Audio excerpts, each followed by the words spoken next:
আরিফু, এই লোকটা আমাদের টিভি ঠিক করতে আসছিল, আইসা এই মেশিনটা লাগাই দিল, নাইলে আমাদের টিভি নষ্ট হইয়া যাইতো যে কোনো সময়। শেষ একটাই মেশিন ছিল, আমারে দিছে। মেশিনটার দাম 4000 টাকা। ওদের কাছে এই একটাই মেশিন বাকি ছিল বইলা আমারে অনেক কম দামে দিয়ে দিল। স্যার, স্যার একটু ভেতরে আসেন। কি হয়েছে স্যার? আগে আসেন স্যার, চা কফি কিছু লাগবে না স্যার। বসেন।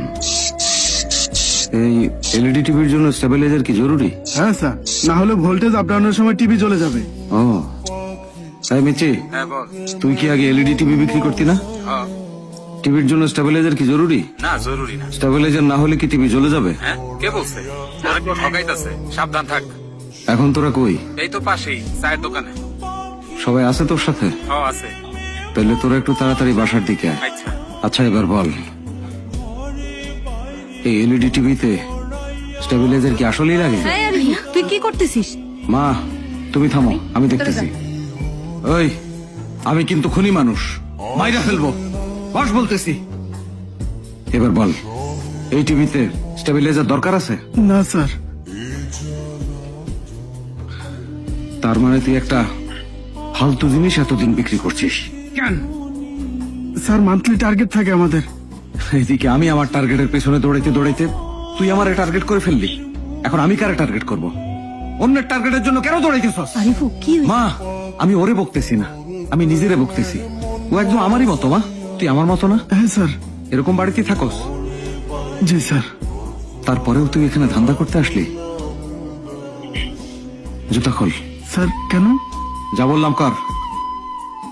ও, তোর মোজা সামনের দিক দিয়ে ছেঁড়া আর সাইড দিয়ে। নতুন মোজা কিনুস নাই কেন? এই মাসে কাপড় কেনার বাজার ছিল না। এক জোড়া মোজা কেনার টাকাও ছিল না তোর? তাহলে কি কিনছস? স্যার ইনস্টলমেন্টে একটা টিভি কিনছি আমি, আর একটা ফ্রিজ কিনছি।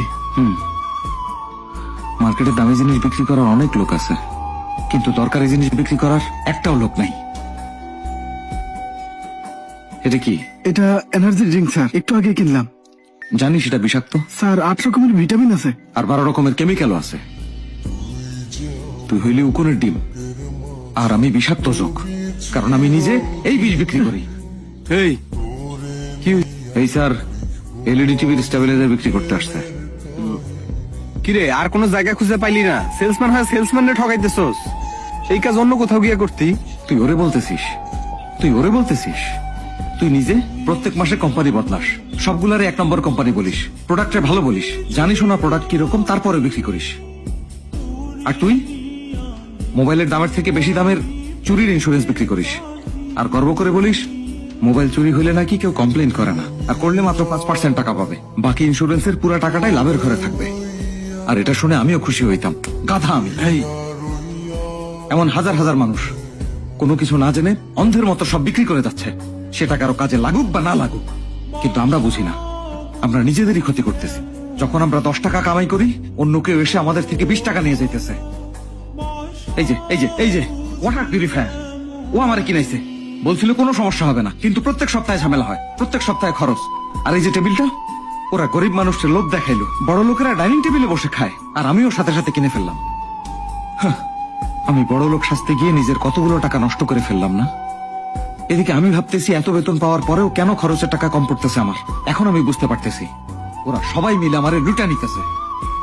আসলে আমাদেরও দোষ আছে। বলতো, আমাদের মধ্যে কয়জন পারবে সত্যি কথা বলে প্রোডাক্ট বিক্রি করতে? কেউ পারবে? আমরা প্রোডাক্ট বিক্রি করি না, মিথ্যা বিক্রি করি। কোম্পানির লোকজন এখন অনেক চালাক হয়ে গেছে। এদিকে আমরা যে কোনো কিছু বেচতে পারি দেখে ভালো জিনিসের বদলে বিষাক্ত জিনিস বানানো শুরু করছে। থাক বাবা, এসব পাপের টাকা অনেক কামাই ফেলছি, আর টাকা কামাইতে চাই না। তোমরা বুঝো আর না বুঝো, আমি বুঝে গেছি। মা, তোমার আবার ডেবিট কার্ডটা দিছিলাম না, নিয়ে আসো। কেন রে? নিয়ে আসো তো।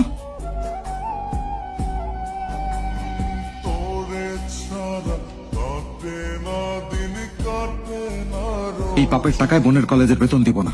আরিফু, কাল বেতন না দিলে কলেজে কিন্তু ওরে পরীক্ষা দিতে দিব না। মা, আরে, যেভাবে পারি আরে, টাকার ব্যবস্থা করবো, কিন্তু এইটা দিয়া। কি হয়েছে তোর? কি করতেছিস আরিফু? তুমি কি করতে বলো আমারে? কি করবো আমি? তুমি বলো চাকরি না করলে পরিবার শেষ হয়ে যাবে, আরেকজন বলে চাকরি করলে 1000 পরিবার শেষ হবে। মা, আমি জানি না আমি কি করব। ধাক্কা খাইছি মা, একটু সময় দাও। এই এই কই যাস তোরা?